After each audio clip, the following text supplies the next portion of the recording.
Durante meses, la Policía Nacional Civil buscó a Carlos Víctor Galdames Torres en carreteras, barrios, zonas rurales y posibles rutas de escape, sin imaginar que el hombre al que intentaban localizar permanecía oculto en pleno centro de Sonsonate, a pocos metros de personas que entraban cada día a resolver asuntos legales. No estaba refugiado en una montaña ni había conseguido abandonar el país. Vivía detrás de una librera instalada dentro del despacho de un abogado reconocido, en una oficina donde se recibían clientes, se revisaban expedientes y se hablaba abiertamente de justicia mientras, al otro lado de una pared falsa, uno de los presuntos coordinadores de la MS-13 continuaba comunicándose con su estructura. Pero encontrarlo allí solo fue la primera sorpresa, porque cuando los agentes abrieron aquel compartimento descubrieron teléfonos, dinero, anotaciones y documentos que podían demostrar que el escondite no se utilizaba únicamente para proteger a un fugitivo. Dentro de esa caleta podía estar funcionando una operación completa. Durante semanas, los investigadores habían acumulado información relacionada con un mismo nombre. Los controles se reforzaban en las salidas del departamento. Los operativos se realizaban tanto de día como de noche, y distintos equipos analizaban los movimientos de personas vinculadas con la estructura. Sin embargo, Galdames Torres no aparecía en ninguna de las ubicaciones donde normalmente se escondería un hombre perseguido. No utilizaba una vivienda conocida por la pandilla, no se desplazaba visiblemente acompañado y tampoco dejaba rastros fáciles de seguir. Parecía haberse borrado del mapa, pero en realidad había elegido un lugar donde casi nadie pensaría buscarlo, una oficina asociada a una persona que conocía perfectamente el funcionamiento de los tribunales y de las investigaciones penales. Cada mañana, los clientes podían sentarse a esperar a escasos metros de él. Algunos posiblemente conversaban con empleados, entregaban documentos o pedían orientación sin saber que detrás del mueble que tenían frente a ellos había una habitación oculta. Y antes de explicar cómo consiguió vivir allí sin ser descubierto, primero hay que entender quién era realmente el hombre escondido y por qué su captura tenía un valor mucho mayor que la detención de un integrante común de la pandilla. Carlos Víctor Galdames Torres, conocido como El Vago, había sido deportado desde Estados Unidos, pero su historia dentro de la estructura no terminaba con aquel regreso a El Salvador. La información atribuida a los organismos de inteligencia lo relacionaba con la creación de una clica de la MS-13 en Texas. No se trataba simplemente de haber formado parte de un grupo ya existente. Fundar una estructura de ese tipo implica organizar personas, establecer jerarquías, mantener comunicación con otros mandos y demostrar suficiente confianza para actuar en nombre de una organización que opera mediante reglas internas muy estrictas. Eso significa que, mucho antes de ocultarse detrás de una librera, el Vago ya había conseguido algo que pocos alcanzan dentro de una estructura criminal: convertirse en una persona útil en dos países diferentes. Cuando fue enviado nuevamente a El Salvador, sus vínculos con Estados Unidos no desaparecieron. Según la investigación, continuó manteniendo comunicación con integrantes relacionados con la clica que había ayudado a establecer en Texas, mientras al mismo tiempo asumía funciones dentro de Sonsonate. Esa posición lo convertía en un punto de conexión entre personas separadas por miles de kilómetros. Podía transmitir información, coordinar movimientos y mantener funcionando relaciones que no dependían de su presencia física en un solo territorio. Pero la verdadera razón por la que resultaba tan importante no estaba únicamente en su pasado en Estados Unidos, sino en el papel que presuntamente desempeñaba como corredor de clica. Dentro de una estructura organizada, no todos los integrantes realizan las mismas tareas. Algunos son utilizados para recoger dinero, otros vigilan determinados sectores y otros transmiten mensajes.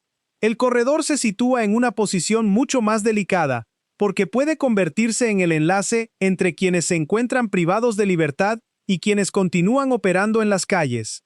Recibe instrucciones, distribuye información, coordina recursos y permite que la captura de un dirigente no paralice inmediatamente al resto del grupo. En otras palabras, el Vago no necesitaba presentarse ante cada comerciante ni participar personalmente en cada cobro. Su poder dependía de mantenerse lejos de la primera línea mientras otras personas actuaban siguiendo una cadena de órdenes que terminaba conduciendo hasta él. Esa forma de operar explica por qué durante tanto tiempo fue tan difícil encontrarlo. Los encargados de recoger dinero podían conocer únicamente a la persona que recibía el pago después. El siguiente intermediario sabía a quién debía entregar la información, pero no necesariamente conocía al responsable final. Cada nivel protegía al siguiente, de manera que la detención de un cobrador no permitía llegar inmediatamente hasta los mandos. El vago había construido su seguridad utilizando la distancia. Cuanto menos contacto directo tenía con quienes actuaban en las calles, menos posibilidades existían de que alguno pudiera señalar su ubicación. Además, evitaba el tipo de comportamiento que suele llamar la atención de las autoridades. No necesitaba exhibirse, conducir vehículos llamativos ni rodearse públicamente de personas relacionadas con la pandilla. Para cualquiera que lo observara sin conocer su identidad, podía parecer un hombre ordinario. Mientras él se mantenía oculto, la presión recaía sobre personas que trabajaban cada día para sostener sus negocios.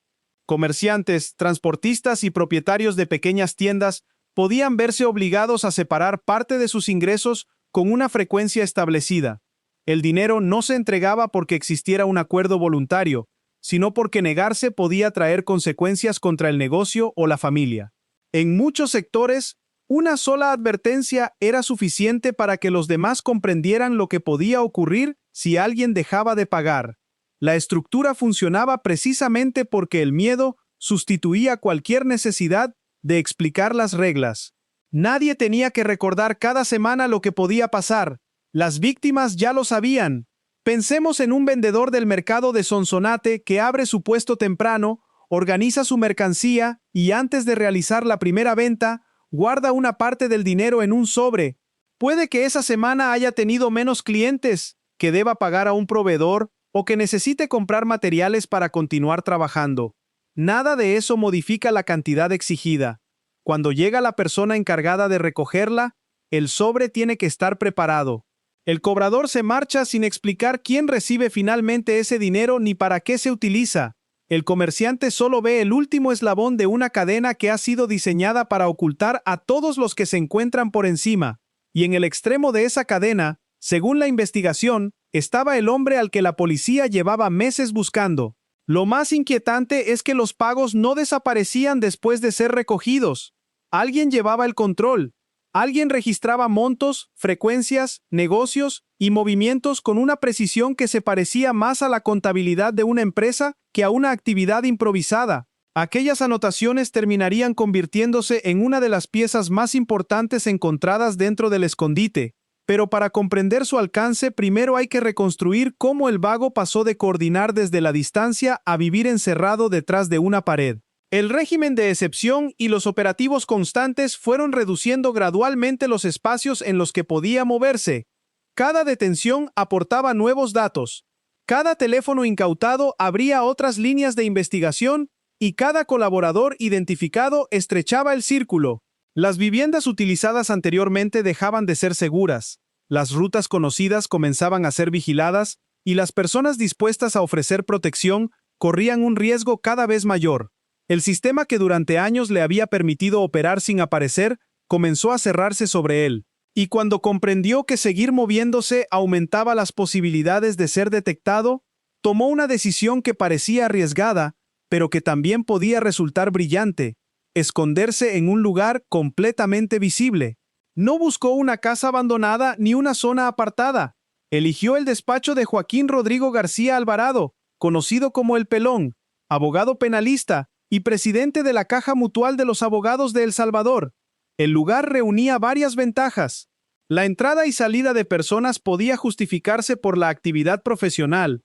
Los documentos legales no llamaban la atención, y cualquier movimiento dentro del inmueble podía confundirse con el funcionamiento normal de la oficina. Pero esa elección abrió una pregunta mucho más grave que la ubicación del escondite. ¿Por qué un abogado con una posición institucional importante permitiría que un hombre buscado por las autoridades permaneciera oculto dentro de su despacho? Existen dos posibilidades que la investigación judicial tendría que aclarar. La primera es que hubiera existido un acuerdo basado en dinero o beneficios. Una persona vinculada con una red de cobros podía disponer de recursos suficientes para pagar protección, información y asesoramiento. Un abogado penalista no solo podía ofrecer un inmueble, sino también comprender cómo avanzaban las investigaciones, qué controles estaban utilizando las autoridades y qué movimientos podían levantar sospechas. La segunda posibilidad es que la colaboración hubiera sido obtenida mediante amenazas. Las estructuras criminales han utilizado durante años la presión contra familiares para obligar a personas de distintos sectores a prestar ayuda. La diferencia entre ambas opciones es enorme. Una convertiría al abogado en un colaborador consciente que aprovechó su conocimiento profesional. La otra obligaría a preguntarse si actuó bajo un miedo que no podía controlar. Sin embargo, había un detalle que hacía difícil pensar en una decisión tomada de manera repentina. El espacio donde se encontró a El Vago no era una habitación común cerrada con llave. Se trataba de una caleta disimulada detrás de una librera, construida para que la entrada pareciera formar parte de la pared. Instalar algo así requería tiempo, herramientas y acceso suficiente al despacho para realizar modificaciones sin que los clientes pudieran observarlas. Alguien tuvo que medir el espacio, preparar el mecanismo, colocar el mueble y asegurarse de que, una vez terminado, todo pareciera normal. Una pared falsa no aparece de una noche para otra. Y cuanto más se analiza su construcción, más difícil resulta creer que el propietario o las personas con acceso permanente al inmueble no supieran lo que estaba ocurriendo. La librera cumplía una función perfecta.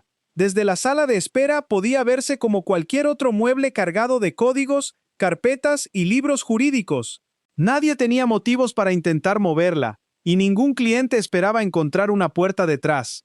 Del otro lado, El Vago disponía de un espacio donde podía permanecer fuera de la vista de todos. Pero ocultar a una persona no consiste únicamente en cerrar una entrada. Un hombre que vive durante semanas necesita alimentos, agua, ropa, energía para sus dispositivos y una forma constante de comunicarse. Y cada una de esas necesidades obligaba a que alguien entrara, saliera o dejara suministros sin despertar sospechas. La comida podía introducirse dentro de bolsas normales de la oficina. Los dispositivos podían cargarse en horarios donde no hubiera clientes. Las personas encargadas de llevar suministros podían presentarse como usuarios del despacho, proveedores o conocidos del abogado. Aún así, cualquier sistema de abastecimiento genera rutinas, y las rutinas dejan huellas. ¿Cuántas personas sabían realmente que había alguien detrás de la librera? ¿Los empleados conocían el escondite o trabajaban cada día sin imaginar lo que ocurría a pocos metros? ¿Quién entregaba los alimentos y quién retiraba los objetos utilizados dentro de la caleta? Esas preguntas no podían responderse observando únicamente la estructura física. Las respuestas estaban en los teléfonos, las agendas y los contactos que los investigadores todavía no habían encontrado. El tercer elemento que mantenía protegido el escondite era la propia actividad legal del despacho. Una oficina penalista recibe personas preocupadas, documentos delicados y consultas relacionadas con investigaciones. Nadie considera extraño que un abogado mantenga conversaciones privadas, que cierre puertas o que reciba visitas fuera de un horario habitual. La legitimidad visible del lugar actuaba como una capa de protección. El Vago había entendido que el escondite más eficaz no siempre es el que se encuentra más lejos, sino aquel que está rodeado de normalidad. Mientras todos miraban hacia zonas controladas por la pandilla, él permanecía detrás de libros jurídicos en una oficina donde se hablaba de leyes.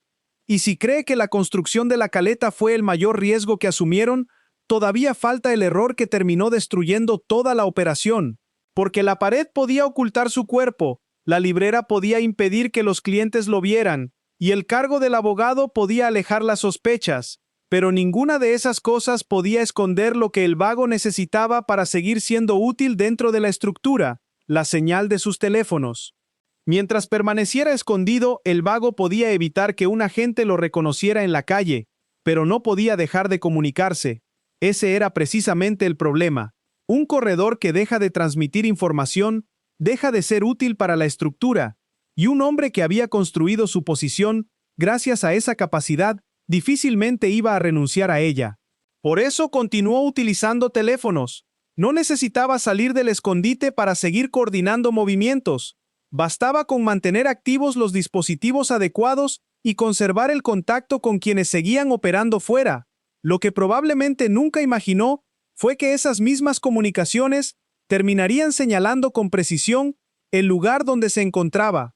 Los equipos especializados en inteligencia comenzaron a detectar señales que aparecían repetidamente desde un mismo punto de Sonsonate. No se trataba de un teléfono que cambiara constantemente de ubicación ni de una comunicación aislada. Era un patrón que se repetía una y otra vez desde la misma zona. Cada registro reforzaba la sospecha de que alguien importante permanecía allí de forma permanente, y cuando distintas piezas de información empiezan a señalar exactamente el mismo lugar, deja de hablarse de una coincidencia para convertirse en una hipótesis de trabajo. Los investigadores cruzaron esas coordenadas con la información disponible sobre los inmuebles del sector y la dirección obtenida condujo directamente hasta el despacho donde ejercía Joaquín Rodrigo García Alvarado. A simple vista, el resultado parecía difícil de creer. Un despacho jurídico asociado al presidente de una institución representativa del gremio de abogados no encajaba con el perfil habitual de un escondite utilizado por un presunto dirigente de la MS-13. Precisamente por eso el lugar resultaba tan efectivo. La normalidad era su mejor defensa. Mientras muchas personas buscaban una vivienda abandonada, una finca alejada o una casa ubicada en territorio controlado por la pandilla, el hombre permanecía oculto en una oficina donde los expedientes legales circulaban todos los días. Pero la ventaja que le daba esa apariencia comenzó a desaparecer en el momento en que la tecnología confirmó que desde ese edificio seguían saliendo las comunicaciones que los investigadores llevaban semanas rastreando. Los agentes mantuvieron la vigilancia necesaria para reunir suficiente información antes de intervenir.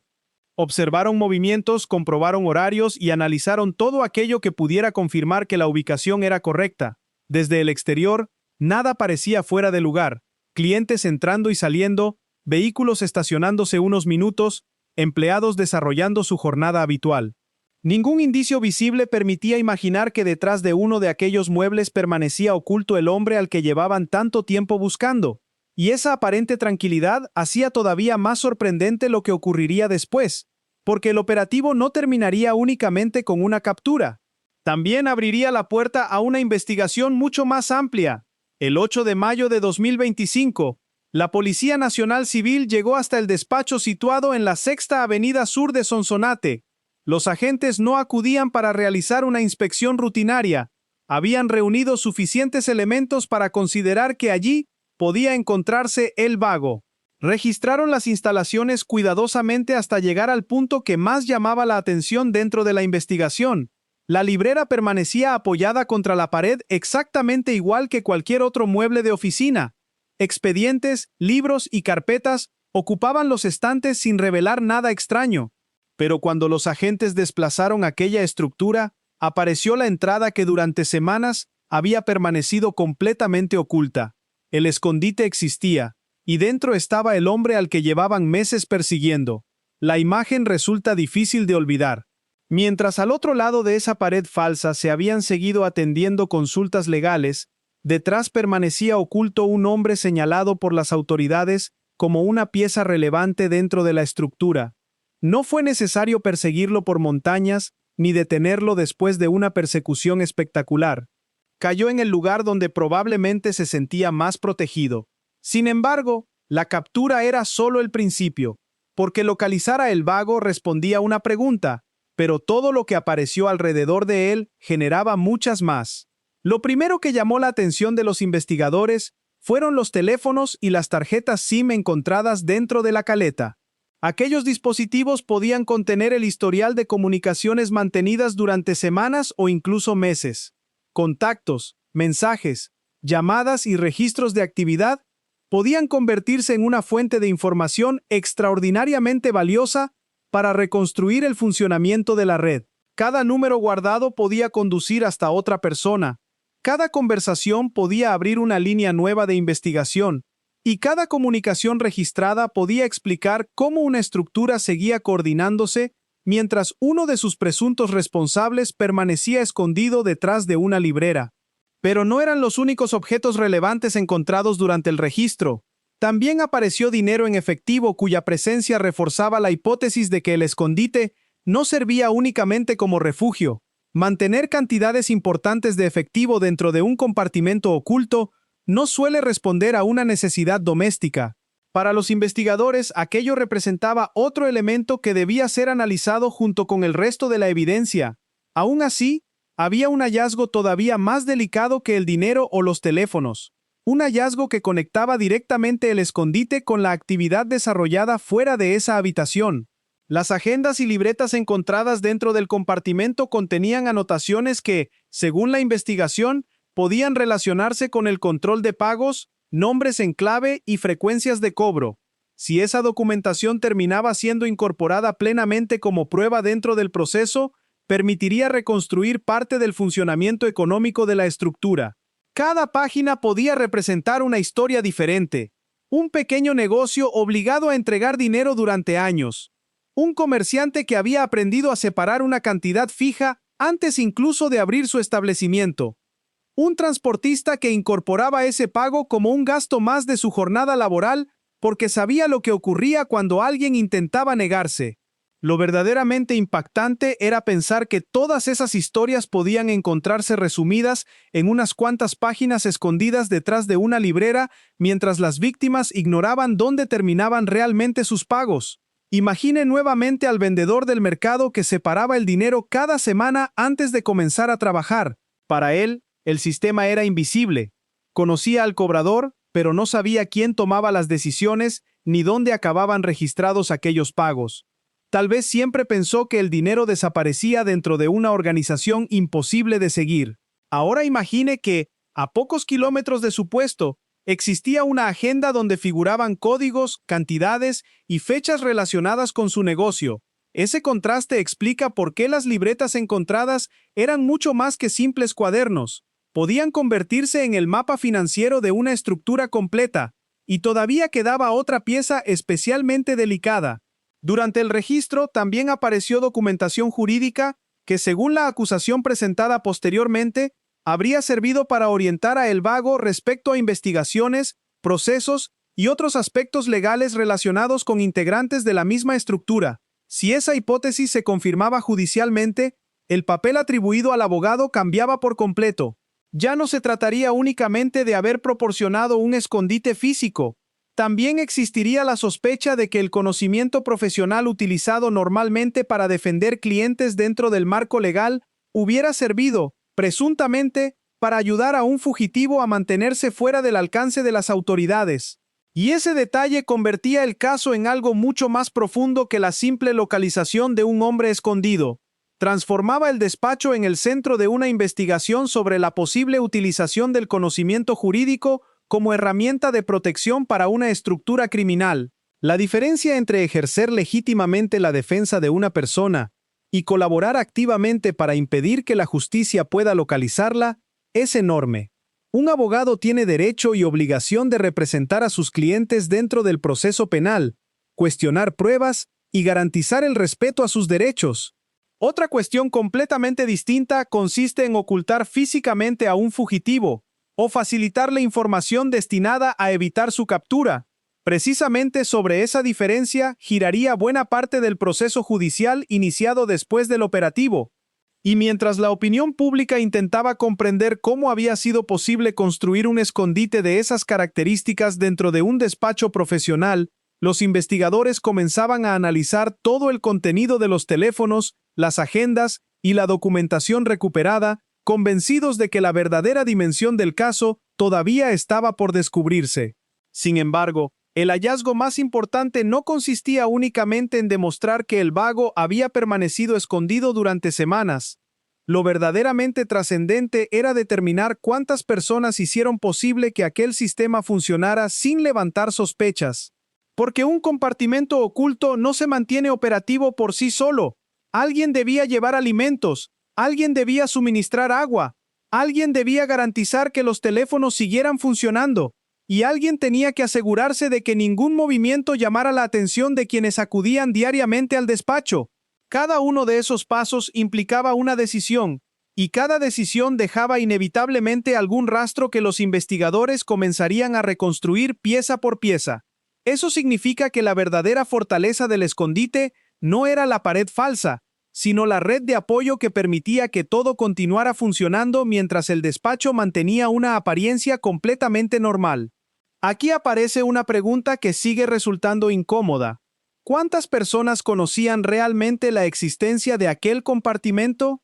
Es posible que algunos empleados nunca sospecharan nada.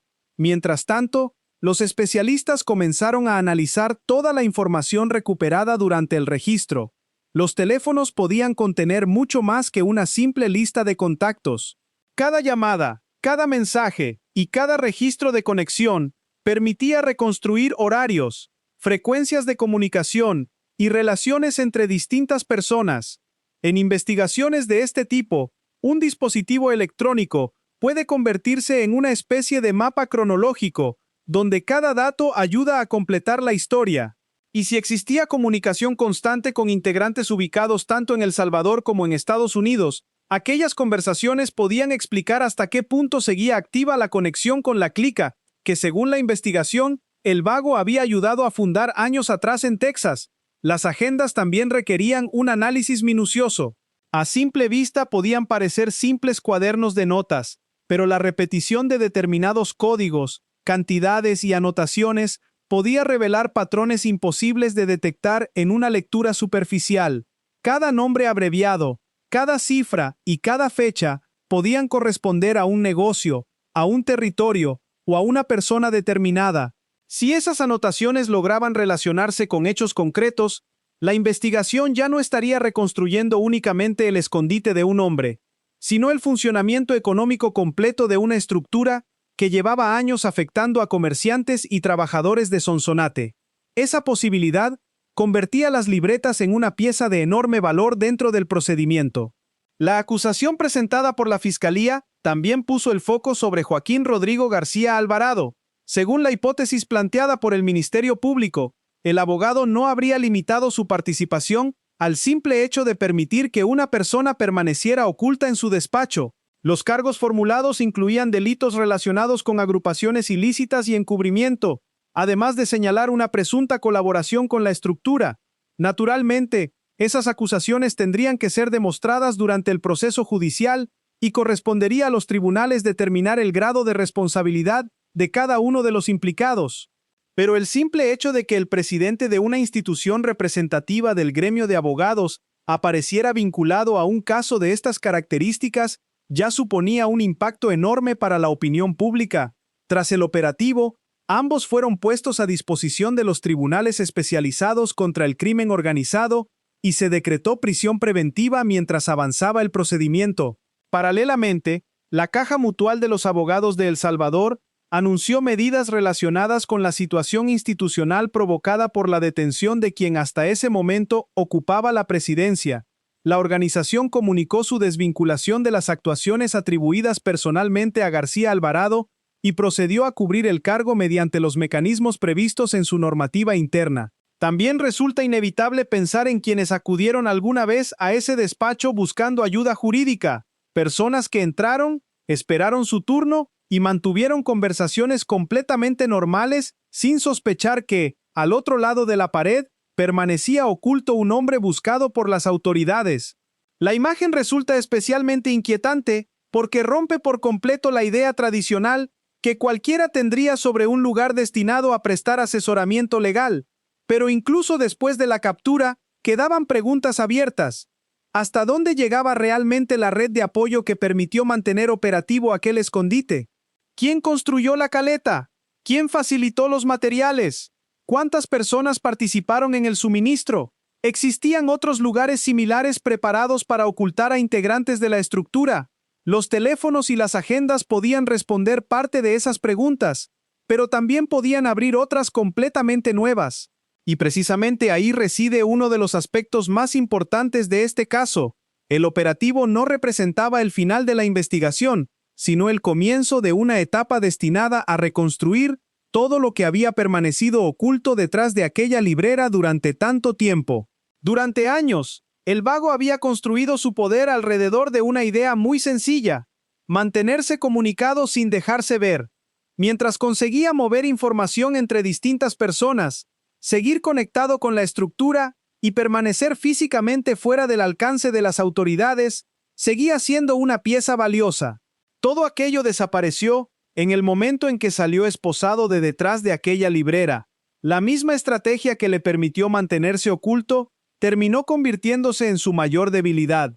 La necesidad de seguir utilizando teléfonos fue la que acabó llevando a los investigadores exactamente hasta el lugar donde se encontraba. Después del procedimiento judicial inicial y de las resoluciones correspondientes, Carlos Víctor Galdames Torres fue trasladado al Centro de Confinamiento del Terrorismo, conocido como CECOT, y cuando una organización pierde de forma repentina a la persona que conectaba distintos niveles de su funcionamiento, inevitablemente aparecen dudas sobre quién intentará ocupar ese espacio y hasta qué punto será capaz de hacerlo. Precisamente por esa razón, la investigación no termina con el ingreso de El Vago en prisión. Los dispositivos electrónicos, las agendas y toda la documentación recuperada continúan siendo analizados para determinar qué otras personas podrían haber participado en la estructura. Lo que comenzó con la búsqueda de un solo hombre puede terminar revelando una red mucho más amplia de colaboraciones y apoyos que permanecían completamente ocultos hasta el momento del operativo. Mientras tanto, la repercusión institucional ya se había producido. La detención de quien ocupaba la presidencia de una entidad representativa del gremio de abogados obligó a adoptar decisiones internas y provocó un debate público sobre los límites de la responsabilidad profesional. Todavía quedan preguntas. ¿Hasta dónde llegaba realmente la red de apoyo que permitió mantener operativo aquel escondite? ¿Existían otras personas colaborando desde distintos ámbitos profesionales? ¿Cuántos nombres aparecerán finalmente relacionados con las agendas y los teléfonos incautados? ¿Hasta dónde alcanzaban las conexiones con la estructura establecida en Texas? Por eso esta noticia no termina exactamente con una captura. Termina con una investigación que todavía puede seguir creciendo. Y antes de terminar esta noticia, si le interesan este tipo de historias explicadas con contexto, con documentos públicos y analizando mucho más que el momento de la detención, suscríbase al canal y active la campanita. No fue una persecución espectacular la que puso fin a su historia. Fue la imposibilidad de dejar de hacer aquello que lo había convertido en una pieza. Ahora quiero conocer su opinión. ¿Cree que Joaquín Rodrigo García Alvarado actuó voluntariamente para proteger a El Vago o considera posible que hubiera estado actuando bajo amenazas? Le leo en los comentarios.